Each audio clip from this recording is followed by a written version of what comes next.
रात का समय था। अस्पताल के कमरे में हल्की हल्की मशीनों की आवाज गूंज रही थी। खिड़की के बाहर हल्की बारिश हो रही थी। कमरे के बेड पर 65 साल के रघुनाथ लेटे हुए थे। डॉक्टरों ने साफ कह दिया था कि अब उनके पास ज्यादा समय नहीं बचा है। रघुनाथ की आंखों में अजीब सी शांति थी, लेकिन दिल में एक अधूरी इच्छा। उनका बेटा अमित पास ही कुर्सी पर बैठा था। उसकी आंखों में आंसू थे। पापा, आप ठीक हो जाएंगे, अमित ने धीमी आवाज में कहा। रघुनाथ हल्का सा मुस्कुराए।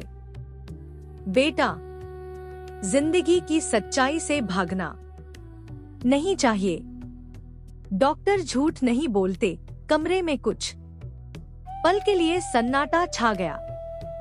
फिर रघुनाथ ने अमित का हाथ पकड़ा और कहा, बेटा, मेरी एक आखिरी इच्छा है।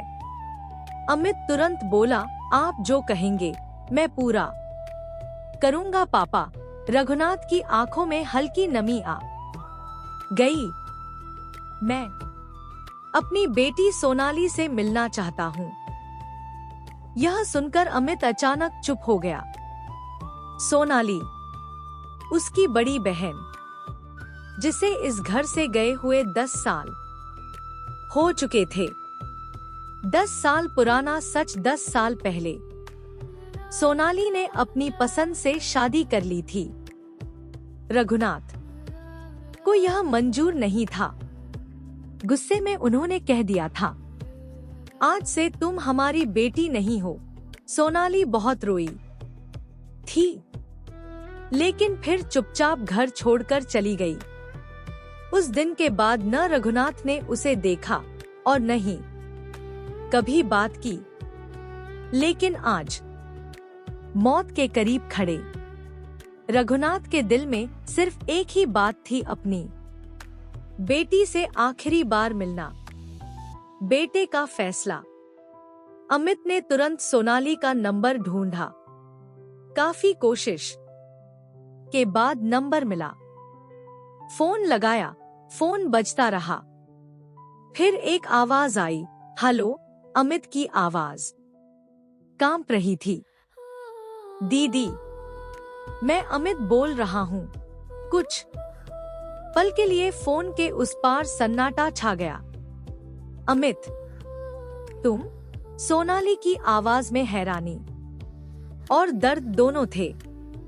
अमित रोते हुए बोला, दीदी, पापा आपको याद कर रहे हैं। वो आपसे मिलना चाहते हैं। शायद आखिरी बार। यह सुनते ही फोन के उस तरफ से रोने की आवाज आने लगी। मैं अभी आती हूँ, सोनाली ने कहा।